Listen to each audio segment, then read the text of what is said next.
Thank you, everyone, for being here. I want to go ahead and pray over our food, and then Pray over your speaker too. and then we'll go ahead and get started. I appreciate all of you coming today. Some of you may have to turn your Anyway, let's bow our heads. Dear Lord, thank you for this absolutely beautiful day you blessed us with. Today is better than last week. Thank you. Thank you for Carol Sue speaking with us today, and please be with her and as she talks with us. Thank you for all our blessings, and thank you for this food. And please bless this food to the nourishment of our bodies and our bodies to thy service. In Jesus' name, amen. Amen. Thank y'all for being here. I think Carol Sue needs no introduction. Everybody knows her. And if you don't know her or don't know her well, you will when she gets finished. I guess I've known you for many, many years. You've been in the church. I've been at the church 22 years, the same length of time as John and Susanna White. Right. Yeah, that's the way when John said that the other day, I thought, 22 years? Has it really been that length of time? It just goes by in a very quick flash. But anyway, without further ado, Carol Sue. Thank you.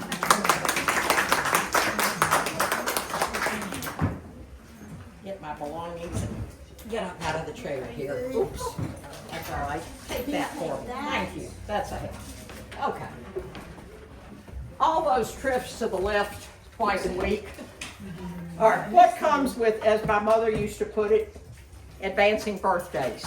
So, all right. I'll put this phone up here in front of me so I have a clear clock in front of me. When Eden Smith said to me a few weeks ago when he said, I understand you're going to speak sometime in February. I said, yeah, I think that's sort of the plan. And he said, well, I've said to the men in the church, be careful about giving a man over age 70 a microphone. And I thought, And then, so I will say to y'all, be careful about giving a former teacher and educator a podium. So, with having set the stage for that, I will leave this phone with the time in front of me, and if I run too long, Vivian, where are you? So I can, okay, there's, when the hand goes up, that means sit down, Carol Sue, and hush. So, thank y'all very much, and what a privilege and an honor and a humbling honor to have the opportunity to speak to y'all. When Vivian called me several months ago and she asked me if I would consider doing it, and I said, well, tell me about what? And she said, wisdom. And there was silence on my side of the phone, and I thought, oh dear, I'm in trouble. So, with that admonition before I start, I will say to y'all that it's I have been at the church now for 22 years. I've been in Jackson for 30 years. I'm a native of Memphis, fourth generation Memphian that came up the road some 75 or 80 miles. Still in the same house that I moved into when Gina, it was Swift when I knew you. What is it now? Yeah, it was, what name? Your last name. Oh, it was Rush. Rush, that was it, excuse me. Yeah. Okay. Gina Rush, who was an interior decorator with the old Dabney's furniture, was the one who helped me with my house with 1,000 decisions since I was commuting daily from Memphis, and the house was under construction, and Gina was working with the builder, Leonard Diffie, and making 1,000 decisions on my behalf that I didn't have time to deal with, and many of those decisions that she very gracefully and artfully made, I still live with every day. And the nice thing is, thanks to COVID 5 years ago, I got the opportunity to go home and work from home after having been in an office environment for 35 plus years in my profession. And they said, we don't want y'all to get sick, so go home. And so they sent us home, and I thought, this is not right. This is not natural. I don't know all this technology. I'm accustomed to having people that are experts all around me that I can say, hey, would somebody come help me do such and such? Well, those somebody's disappeared. They stayed on Carriage House Drive where we used to be, and I was on South Point Drive, and it was like, the first 2 months were kind of rocky. And I thought, gee whiz, I'm not sure this old lady can learn how to do this. So I had a conversation with myself one night in the middle of the night, which I do from time to time, and I thought, okay, you're either going to figure this out or you're going to have to retire. And when I said that word out loud, I thought, no. That is not what I wish to do. So get in there, old girl, figure it out, learn it.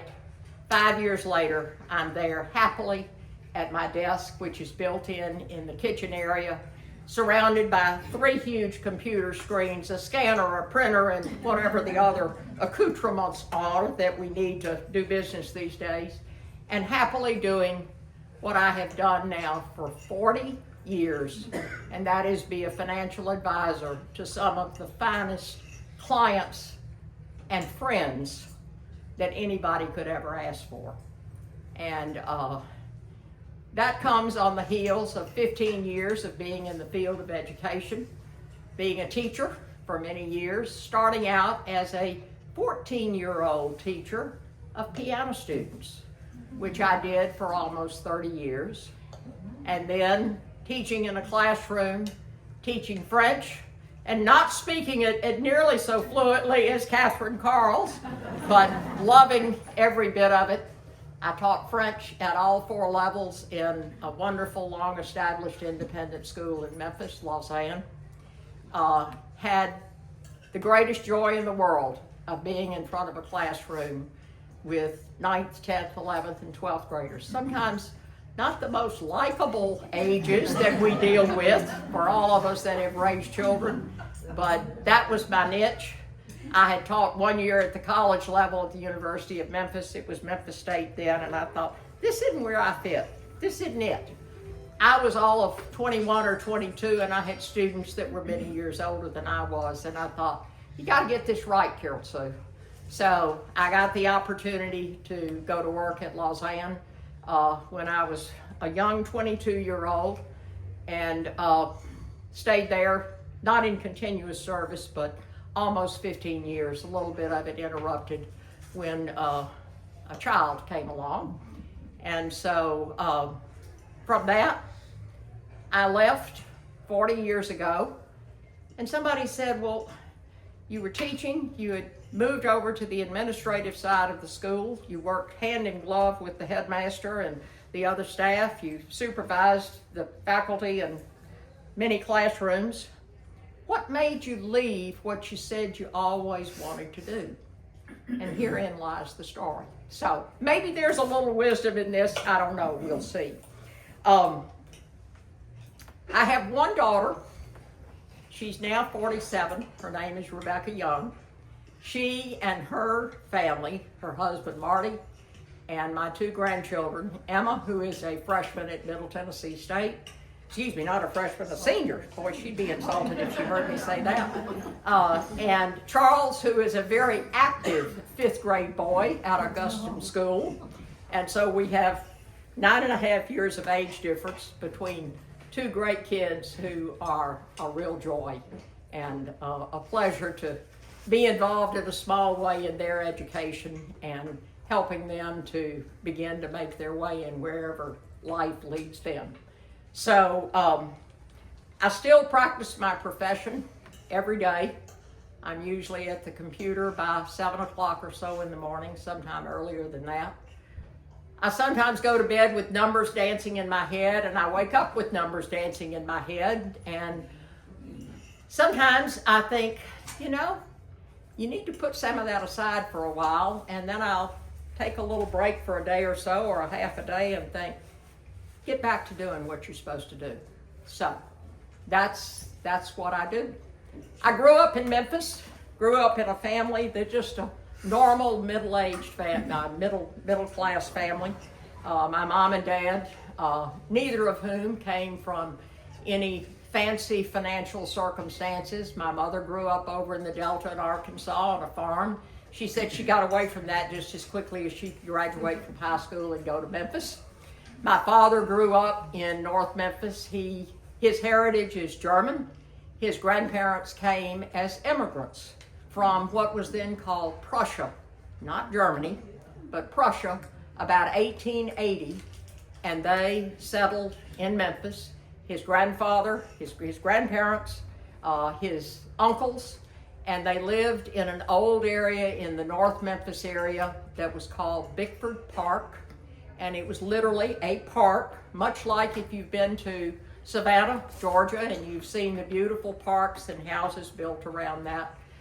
This was Bickford Park in the early 1900s. My dad was born in 1917, and big four-square houses, one after the other, and many of the families related to one another because they were all of German heritage, and that's where he grew up and stayed in Memphis for virtually all of his lifetime, interrupted by some service in the Navy during World War II. So Memphis is home. I was down there just earlier this week, and that'll be part of some comments in just a few minutes. But it's still home, but Jackson is now home after 30 years, and a good place to be, and the right place to be. And that, I think, is part of, for all of us, figuring out, where am I supposed to be? Where do I fit? What's my spot? And how is the good Lord going to use me in that spot? And that's a daily challenge for all of us to be sure we know the answer to those questions. And once we do, then go about the business of living. Go about the business of serving in whatever are your daily places, whatever that is. That phrase comes from a dear friend who is now a retired Episcopal priest, and I have heard Nolan make that statement many times from the lectern during a service, and it has always stuck with me because that truly is where we all are, in our daily places, whatever those might be, whatever circumstances we find ourselves in. The household that I grew up in was just a normal family. My dad was in the banking business, something that he loved very much, a customer-facing, one-to-one transaction as far as he was concerned. He's been gone now over 30 years. If you told him he had to work from computers and all the digital equipment, he would have thrown up his hands and said, no, not me. But what he did was work with people face to face. I remember him telling me one time a bit of wisdom, and you'll hear some wisdom that comes from my late father a few times. He said, you got to look somebody in the eye. They've got to see the whites of your eyes, and they'll know whether you're a person of integrity and honesty. And I took that to heart when I started in the profession that I've been in for the last 40 years. And you know what? That gentleman was exactly right. There's nothing that replaces a face-to-face conversation, particularly when you're doing one of two things. And he also asked me this before he died. He said, you know, by the time his death came, I'd been in my new industry, having left the field of education about 10 years before, and I was sitting down talking with him one day, and by that time he was confined to a wheelchair thanks to emphysema and a lifetime of smoking, regrettably. And he looked at me, and my dad was not a man of many words, so when he spoke to you, you kind of paid attention. And he said, tell me this, Carol Sue, how did you manage it? And I looked at him, I said, what do you mean, Daddy? And he said, first, people's children, now people's money. Which one is worse? And I chuckled, and I said, golly gee, I'm not sure. And to this day, I'm not sure. But that was some of his simple Memphis wisdom that came from a lifetime of having dealt with loan customers and bank customers and so on. And probably Seal's dad, the late Harvard Alexander, could relate to that and say, yeah, I get it. So I don't know, to this day, I think the jury is still out as to which is harder, people's children or people's money. So, it's a toss-up. I had in my family growing up, because my mother came from an agricultural background. Her dad was a farm manager, didn't own the property, just managed it. And my dad grew up in Memphis, and having been born in 1917, he was a 13-year-old when the Great Depression of the 1930s hit. And it hit our country, it hit all around the world. And he vividly remembered in his childhood, from age 13, 14, 15, and 16, being hungry. Because his family, their business endeavors, they lost whatever they had, which wasn't very much, I think, perhaps to begin with, but they lost whatever they had in the Great Depression. And he, at one point, quit school for 2 years so that he could throw 2 newspaper routes, morning and afternoon, to be able to provide money to bring home to his mother so that they could eat. Just that simple, that straightforward. That, thanks to his sister, who was a couple of years younger than he, she convinced him, go back to school. Go back to school. You'll need to do this. My dad's nickname, and nobody knows in the family where it came from, his given name was Charles. His nickname was Toots. Anybody that knew my dad knew who Toots Cato was in Memphis, Tennessee, and he knew lots of people. But she said to him, she said, Toots, you've just got to go back and finish high school. And this was about 1935 or so, and so he did. He did so, and then shortly after he graduated, World War II had broken out, and into the Navy he went, and then on from there. So when he came back from the Navy, he had met my mom while he was a young ensign and was about to be shipped to the South Pacific, where he went for 3.5 years during his service. And he knew he loved my mother, but he wouldn't marry her before he left. And my mother's given name on her birth certificate is Sunshine. Her nickname, thanks to my father, the Toots in the family, was Sonny. And Sonny is what stuck for my mother for the rest of her lifetime. Professionally, personally, she was not Sunshine Cato, she was Sonny Cato. So, but he wouldn't marry her because he said, it's not that I don't love you, it's that I don't want to make you a widow in case I don't come back home. And I've always thought what a poignant statement that was, because there was that much uncertainty for all of the hundreds of thousands of people, not only in the U.S., but in other countries around the world, who didn't know what was coming next and whether they would be alive to be a part of it. Well, thankfully, he did come home after that long period of service. They did marry, and 15 months after they were married, I came along on a wonderfully fortuitous day, July the 4th, the day I was born.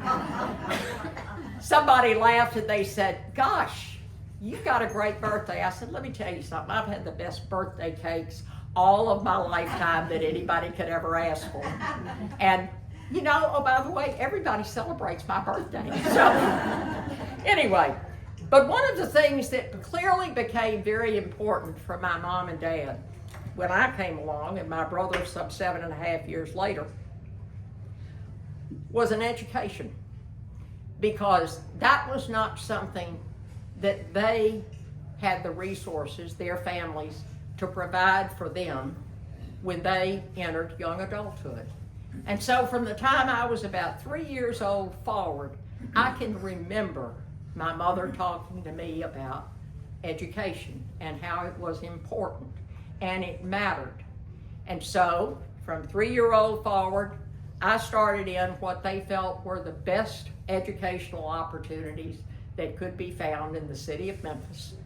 And that continued for all of my education, all the way through high school, all the way through what was then Southwestern at Memphis, now Rhodes College for Seal and me and perhaps others of you that are graduates of what is now Rhodes College. And then when my brother came along, the same thing for him, all the way through Rhodes College and then on to Vanderbilt Law School. And so I have thought 1,000 times, how did those two people manage all of that educational expense that we were fortunate to receive, but that they paid for? My father was a young banker. My mother was an accountant. And oh, by the way, my mother was a professional woman way back before anybody thought that was the thing women were supposed to do. My good friend Bob Redding is in the audience here. And those of us that are female and particularly involved in professional endeavors or not involved by choice or wherever you are, we didn't realize that there were things that were possible for us to do because there were so few role models. Well, I grew up with one, and she was quiet about it. She did her job. She was very good at what she did. She had lots of opportunities. And my father was such a wise gentleman that he looked at her and he said, "Sonny, go, do." He never said, "You can't, you shouldn't, you won't." He said, "Go." And so she did. And she worked all of my life as a professional woman in the field of accounting, and then on to serving in administrative capacity for a couple of nonprofits in Memphis before she retired at age 65. She then lived until she was 96 and a half. So there's a reason I get up and go to the lift 2 mornings a week. I figure I'd like to be able to walk a while longer.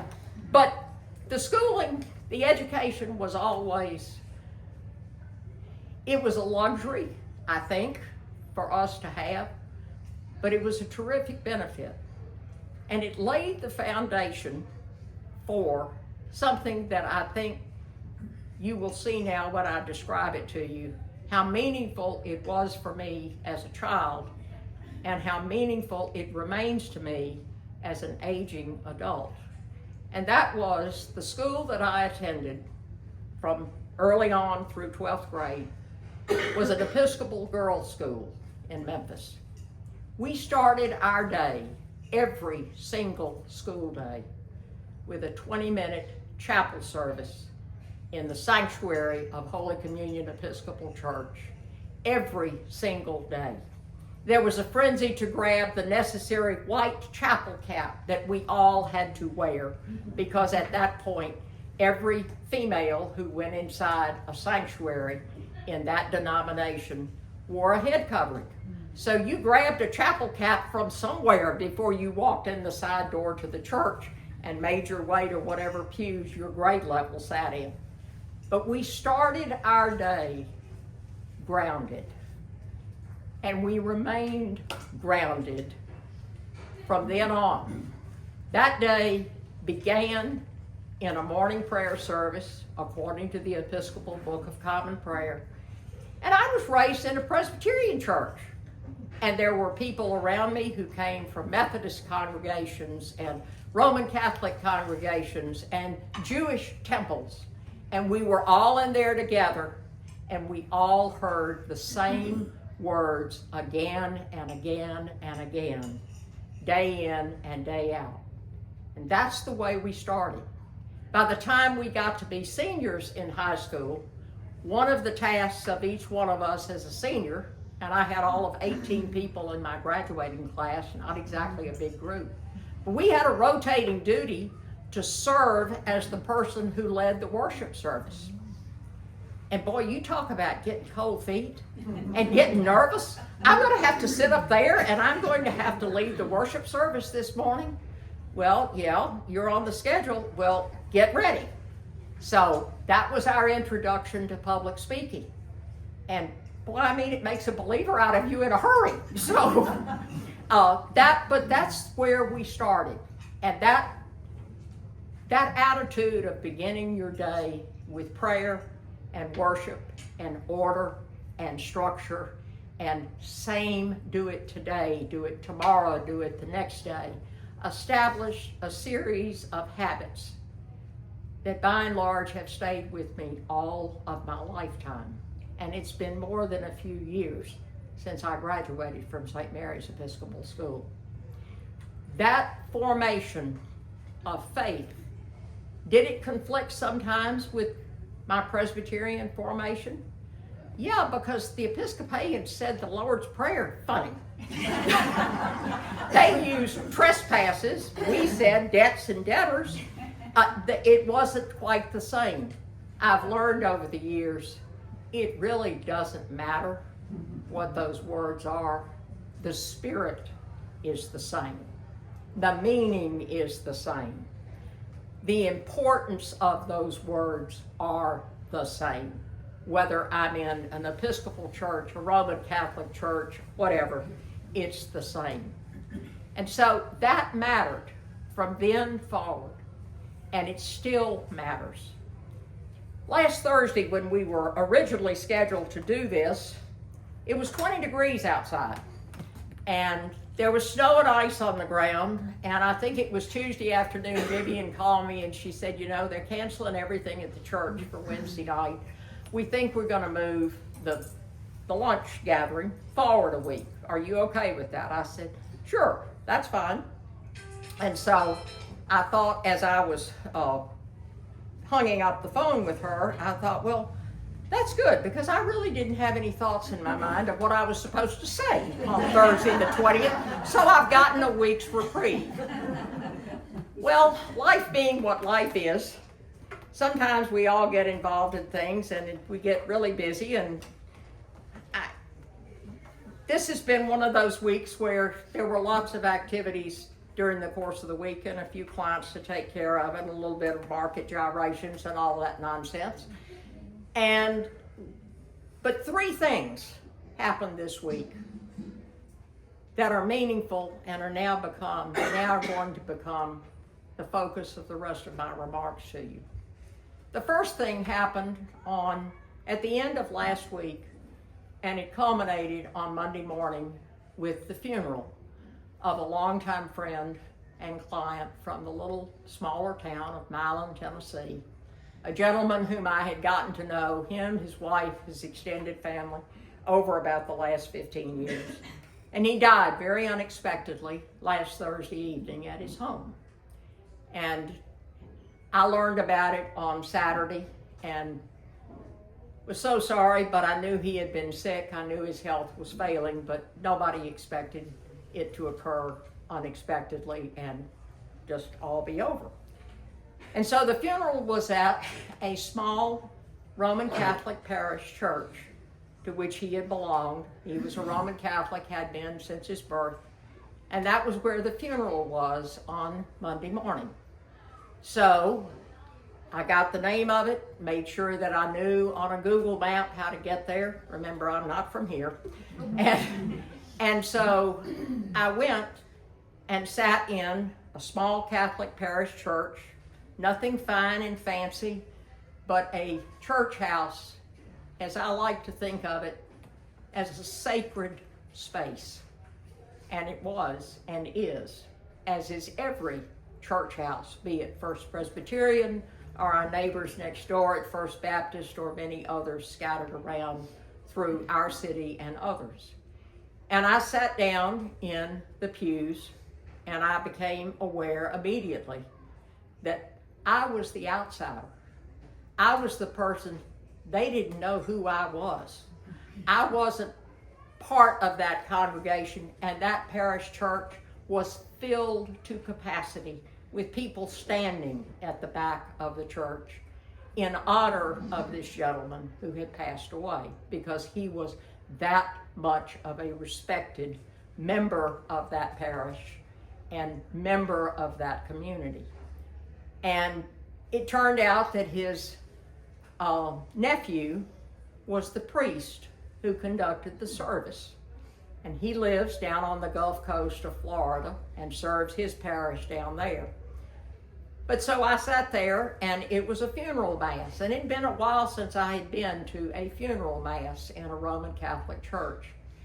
And I listened to Father Tom deliver the liturgy, and I sat there and I thought, you know, there's a reason why liturgical churches like Roman Catholic, Episcopal, Presbyterian, Methodist appeal so to me, because there is an order to the liturgy, there is a step-by-step process, and in the Roman Catholic parish that I experienced Monday morning, the funeral service, there was a resurrection experience.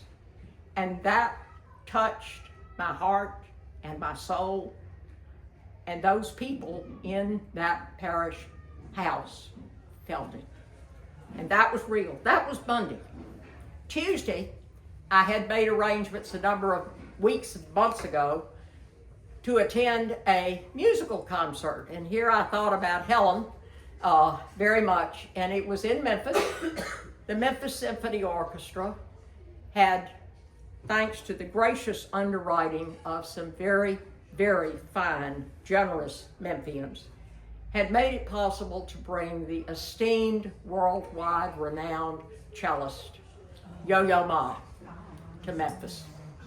And the Memphis Symphony Orchestra was doing a concert with Yo-Yo Ma there. And so a good friend in Memphis, who is a music lover as I am, had called and said, you know, do you want to get tickets? And I said, when is it? And she told me, and I said, yes. She said, you didn't ask me the price. I said, I don't care. Get tickets. Let's go. And so we did. And we sat down in the beautiful Cannon Center in Memphis. It's one of the finest concert halls I've ever been privileged to be in. And we looked up on the stage, and the stage in that big hall was filled with chairs that the orchestra players were going to occupy. And I turned to her, I said, Ann, look how many musicians are up there on that stage. They've got a double complement of bass fiddles. They've got a triple complement of cellists and violinists. They've got extra horn players. They've got extra everything. I said, how many seats do you think they're up there? And she said, 75, 80. And then I looked, and there was not one heart, but two. And I thought, what in the world are they about to do? Well, when Robert Moody, who is the conductor of the Memphis Symphony Orchestra, came out, and he welcomed the crowd, which incidentally was sold out, the whole place. And he talked about what the program was going to be. He said, some of you may be surprised at what this program will be, but the first piece we'll do is by John Williams, one of my favorite current composers. And he said, it's the introduction to Superman. And I thought, oh boy, that's one of my favorite pieces. And he said, and the second piece we'll do, you may not have heard before, and it is a tone poem by Richard Strauss. And he said, it's very complex music. I hope you will enjoy it. It's not performed very often. And he said, then we'll have a break, and then Yo-Yo Ma will join the stage, and he will do the cello concerto by Dvorak. And I thought, oh boy, it just doesn't get much better than this. So they started, and that magnificent orchestra with all those extra musicians played those first two pieces. And I looked at Ann at intermission, and I said, you know, I've heard some really fine concerts in this country, in Europe, in other places. I don't think I've ever heard anything quite as spectacular as that. But I have a feeling when Yo-Yo Ma comes on stage, we will. And let me tell you something, we did. I have seen and heard that gentleman, this is now the third time, live. I watched him give a performance that was spiritual in the way he approached it, that was transcendent in watching his face and his body language and his unspoken communication with all of those musicians up there on that stage. And I thought, anybody that is fool enough to say God doesn't grant blessings to special people is a fool. Because what we have just heard and experienced comes from the good Lord Almighty. There is no way that these 75 or 80 people could have all been harmoniously together, playing, doing what their gifts allowed them to do. And we just got lucky enough to sit in the audience and experience that. And that was really special. And he was special because of his devotion to what he was gifted with and has developed and learned. So that was the second special thing. And then yesterday afternoon, after I had stayed overnight with my friend Ann in Midtown Memphis Tuesday night, I said, well, I got to get up. I got to go back. I got to get on the phone with some clients. She said, yeah, I know. Okay, I know. So I got in the car and I headed to I-40, and I've driven that route between Memphis and Jackson. I have no idea how many hundreds of times in 30 years. I think some of the cars that I've driven, the tires know where the next seam in the road was. But at any rate, yesterday I had a unique experience. I got to mile marker 68. See, I see even know the mile markers. I got to mile marker 68 and I looked ahead and I kept seeing tail lights. And they were all trucks. And I thought, oh no, this is not good. So I got in the right lane because it looked like that the left lane was going to be the one that was shut down. An hour and 35 minutes later, we went from mile marker 68 to mile marker 74. I'm not exaggerating. That trip has the distinction over my 30 years of driving that road, cursed as it is, I think, from time to time, of being the longest time it has ever taken me to make a trip from Jackson to Memphis or in the reverse. So when it became obvious that something was obviously going on, and I assumed it was probably construction, I prayed it was not some horrible wreck.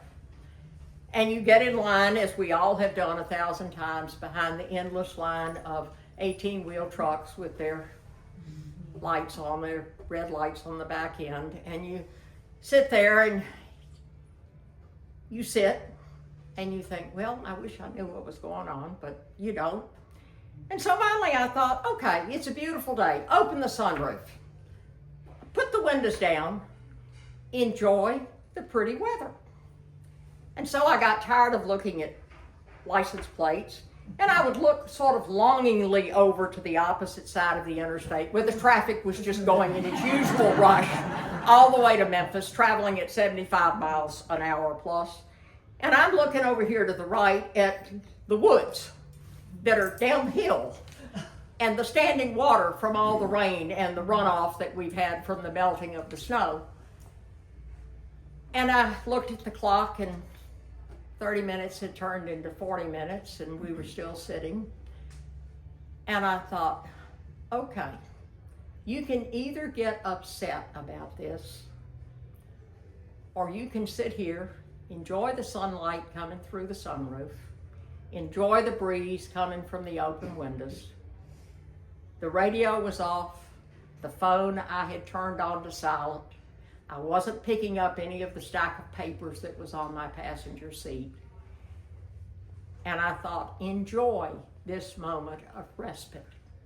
You weren't expecting it. You've got it. God did this for a reason, oh, by the way, because you need to figure out what you're going to talk about tomorrow when you talk to those nice folks that might decide to come. And so for the next almost hour, literally, we moved by inches, not feet, but inches, a little along the way. At one point, I thought about getting out of my car and going, as I've done on the German Autobahn before, and walked back to the trucker behind me and say, hey, can you find out what's going on up there? But I thought, nah, don't do that today. So I sat there and I thought in solitude, and I talked to God. And sometimes I've heard John White say that he talks to God in all kinds of ways. And so yesterday on the interstate between mile markers 68 and 74, I had a chance to do that. And then I had a chance to be still and listen and be reminded God is still God. God is here. God is present. In spite of what's going on, it's okay.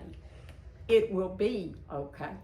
Simple faith, simple trust, complicated faith, influenced by many traditions, Presbyterian, Episcopal, Roman Catholic, Jewish, a person as we all are who has been through heartache and loss, family members, friends, marriages in my case, divorce in my case, many years ago, trauma that you think, golly gee, you know, God, this wasn't in my plans.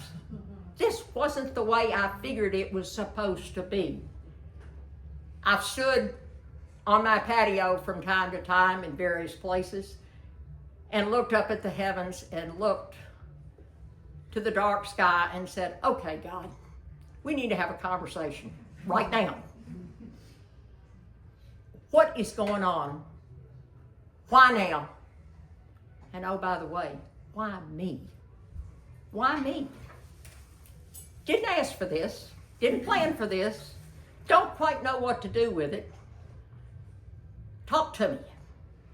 And you stand and you listen.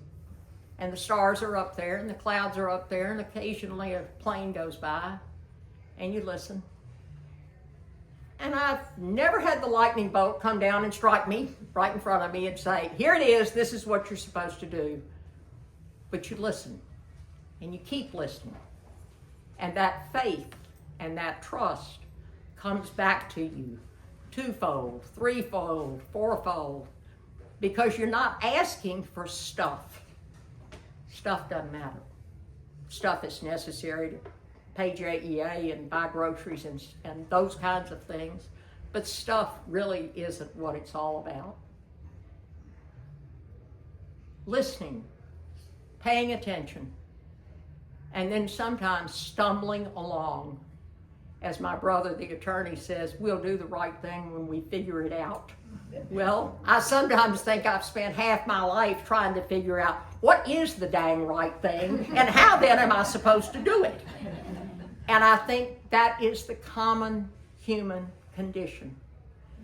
The words that my father said to me around the dining room table when I was a kid, and because he was a banker and my mother was an accountant, there were sometimes conversations about family finances.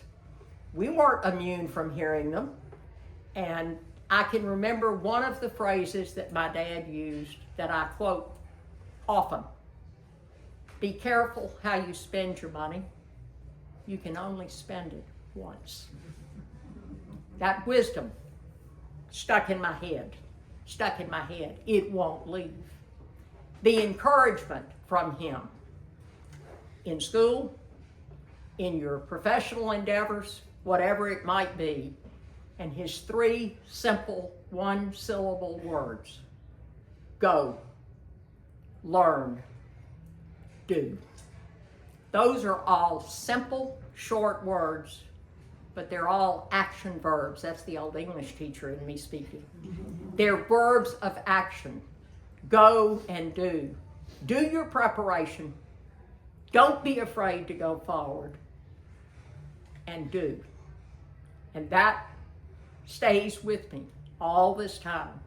In the years of raising my daughter, Rebecca, who is now a middle-aged mom of the two grandchildren, and as I think for all of us that have raised kids, whether we did it by ourselves or with a normal family unit, if there is one of those anymore, I guess, there are times that they pull us in so many directions, we don't know which end is up anymore. We really don't. We don't know whether we want to take them apart limb from limb, or whether we want to lock them in a closet and come back and check on them from time to time, or whether we just would like to run away. I've considered all of those things, oh, by the way.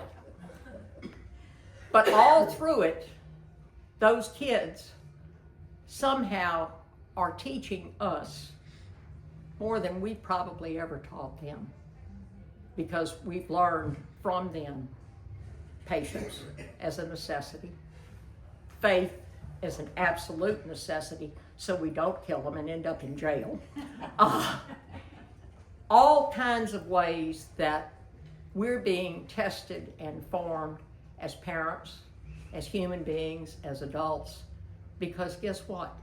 They're watching us every step of the way. And I see this now in my grandchildren. They're watching, they're paying attention. I'm not just the grandmother, as my granddaughter Emma puts it when she remembers her great-grandmother, my mom, who lived to 96. She said, Mom, she said, Sonny was seriously old. That's Emma's expression, and she was right. At 96 and a half, I think you are seriously old. But they're watching, and they're paying attention to us because we are their touchstones. We are their mentors, whether we're aunts or grandparents or moms or dads or uncles, cousins, whatever. We are the people that they are unconsciously modeling themselves after for years to come when we will be gone from this earth. That's a special role. We as parents get to play that special role, sometimes under the worst of circumstances. I read just recently an article by a very learned theologian who is in the Memphis area. He's a rabbi. His name is Micah Greenstein, and he is the rabbi of Temple Israel, which I believe is the largest Reformed congregation in the United States, in Memphis, Tennessee, 2 blocks away from Lausanne School, where I served and worked for almost 15 years. Beautiful campus, gorgeous, very large congregation, very active congregation in the Memphis area. And Micah Greenstein was talking about in this article one of the tasks that he has as a rabbi of counseling people who have been through unbelievably hard, tragic circumstances in life. The loss of a child, the loss of a spouse, the alienation of someone who was close to you. They're still alive, but they're separated from you for whatever reason. And the asking of the legitimate question, why do bad things happen to good people? Why? We can't explain it. Some people have tried answers. Oh, well, it's God's will. I can't go there. God doesn't take a child that's 3 years old who dies of cancer away from a family that loves that child. That's not God's will. That's something else. I'm not smart enough to know what it is. But Michael Greenstein said in this article, he said, we are all people of brokenness. And we are. We're human. Therefore, we're broken. But he said the task for all of us is not to be defined by our brokenness. And that spoke to me. It practically leapt off the page at me when I read it one morning recently. And so I go back to that beginning of the day at St. Mary's School in a chapel service. And I come this far in the journey of life, which my dad also said, the journey of life is short, so be swift to be kind. And I thought, that's straightforward wisdom, because it is short, and it gets shorter the more birthdays you have. So, I will close with, and I'm going to quote, and I wrote it down just to be sure I don't manage to stumble over the words, a prayer that comes from the 13th century from an English parish priest. He was Roman Catholic, and he was the Bishop of Chichester, which is a small town in England, north of London. And it's actually been set to music in a hymn. And this was the closing prayer every day in that chapel service as a child going through school. And it still is often a closing prayer in my thoughts at the end of a long day. And here it is. Day by day, dear Lord, of thee 3 things I pray. To see thee more clearly, love thee more dearly, follow thee more nearly, day by day. That is the faith that keeps any of us going forward. And so I'd like to leave y'all with those thoughts. Thank you.